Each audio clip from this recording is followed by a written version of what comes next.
Welcome back to UConn Women's Basketball Daily, your top source for everything Huskies.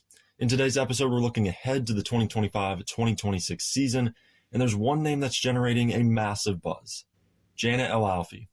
After a comeback season that saw her shake off the rust from a devastating Achilles injury, all signs are pointing to a breakout year for the Egyptian phenom. That will be our first segment, all Jana. In our second segment, we're going to talk about the three freshmen that UConn has on this roster: Blanca, Quinonez, Kelis Fisher, and Gandy Malou-Mamel.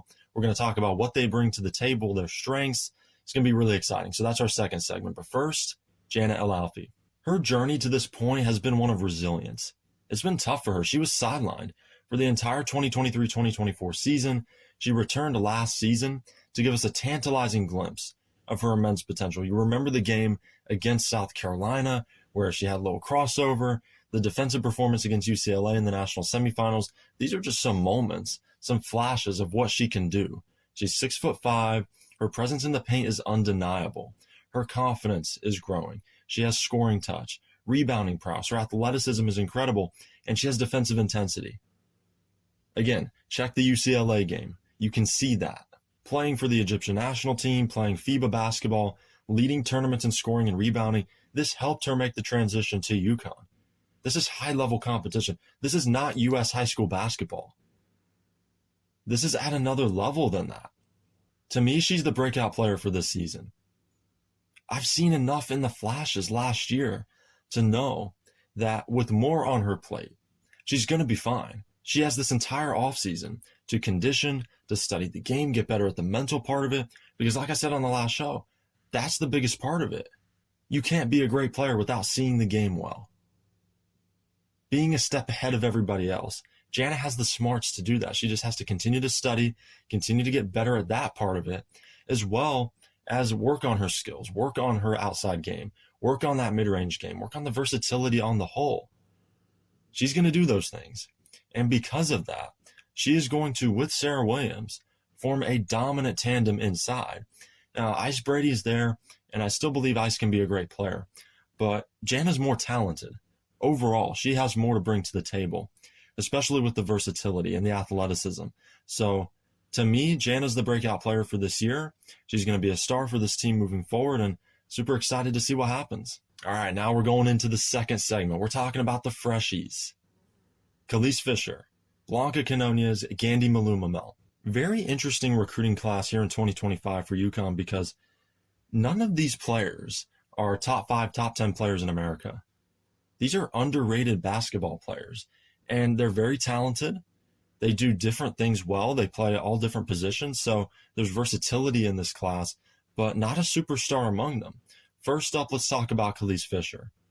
She is a dynamic athletic guard. She's coming from IMG Academy, so you know she's playing against great competition. She's playing with great teammates. That's a talented basketball team always, with the boys team and the girls team. Football team, anything at IMG is going to be excellent. So you know she's coming from a great program. She is one of the top guards in her class, even though she's not among the top 5, 10 players in the country. She has an explosive first step. She can finish at the rim well. The defensive tenacity, though, that's the biggest thing that the staff is excited about. That's the biggest thing that I'm excited about. Again, without playing great defense at UConn, you're not going to get on the floor. So the fact that Kelis has this in her toolbox already, the ability to lock people down, the ability to come in with that intensity, she's going to contribute on that end from day one. That's why she can get some playing time, is because she has that intensity. She has the ability to disrupt. We talked about that with Kaylee Heckel. KK Arnold can do the same thing. UConn has an interesting stable of guards right now that can defend at a high clip, and they're all dogs. We'll see how her game expands offensively outside as far as three-point shooting and things like that. But if you want a player that can get to the cup and disrupt on defense, that's Kelis Fisher, very similar to KK Arnold. So they're kind of in that same mold. Interesting to see what she brings to the table. Next, Gandy Malou-Mamel. She's from Ireland. She's a raw talent, but she's oozing with upside. She can run the floor. She does that really well. She rebounds. She blocks shots. Under this UConn coaching staff, she's going to continue to get better in those areas. Now, she can be a dominant force in the paint. It's just about continuing to develop, continuing to understand, again, the mental, understand feet and hands, That is so important for a post player. She's 6'6", so she has the size already. But as we've seen at UConn before, size and talent isn't enough to make it. And I'm talking about Amari DeBerry, and this isn't about just ripping on her because there's plenty of other players at UConn that have transferred that haven't panned out. But with her, we saw size and we saw some upside, but we didn't see any development across the board. On the whole, she didn't develop in her time at UConn. And again, you got to practice well. That's the biggest thing. At UConn, you have to practice well. And I think Gandy's one of those players that is going to practice well, that's going to be a presence there and bring it every single day. And, in the case of Amari, she went to Maryland. That didn't go great. So as far as Gandy goes, I think with the size and with the hard work, she's going to be great. So just keep an eye on her. And last but not least, Blanca Quinonez. She is a wing from Ecuador. She's versatile. She has international playing experience like Jana El Alfy. This is going to help her in the transition to UConn. She played at a high level in Europe. She has a well-rounded offensive game. She's a scorer. She can stretch the floor. She can create her own shot. This is going to be big for her game. This is going to be big for the Huskies because they have guards that can create. They have bigs that can bring it inside. They need wings that can bring the versatility, that can score at multiple levels, and Blanca can do that. So it's going to be interesting to see what she brings. Again, this is a diverse recruiting class for UConn. They're all winners, right? They all have different experience. They've all come from great programs. So it's going to be interesting to see just how they all develop.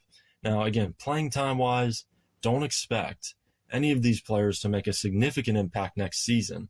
But over the years and over time, if they don't go to the transfer portal, because that's always something you got to keep an eye on, these can be contributing players, and they can be great players. I think the best of the bunch is going to be Blanca Quinonez. And you may have expected me to say Kelis Fisher because I've talked about her on this channel before. I'm a big fan of her game.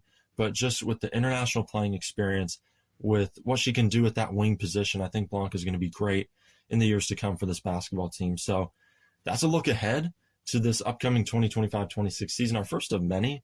Before the season starts, we're going to have more player profiles.